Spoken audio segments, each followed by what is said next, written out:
ከተገናኘን ቆየን ይባላል ሰው አብሮ ሲቀማመጥ እንደዚህ አይነት አብሮነቶች ካደረግን ቆየን ይላል እንዲህ ካወራን ቆየን ይባላል እንዲህ ካወራን ሐቂቃ ቆይተናል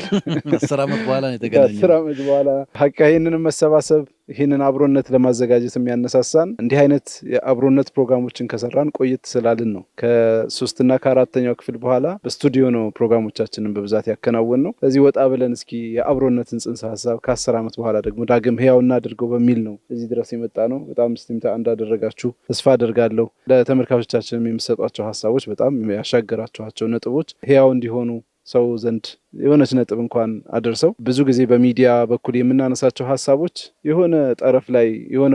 ወቅት ላይ ሲኬድ እንዲህ ብላችሁ ያነሳችሁት ሐሳብ እኮ እዚህ ደርሷል ብለው ያሳዩናል የሆነ ነገር አድርገውት የሆነ ተቋም ሆኖ የሆነ ሰው ተቀይሮበት የሆነ ሰው የሆነ ነገሩን ቀይሮ እናገኛለን ቢዝነስ ተቋማት ሆነው የንግድ ሆነው ልጆች ተስተካክለው በጣም ብዙ ናቸው የሚደርሱንና ኡስታዝ ፈታ የሚለው ነገር አለ ለአላህ ብለው ወርውረው የሚያነሳው ያጣም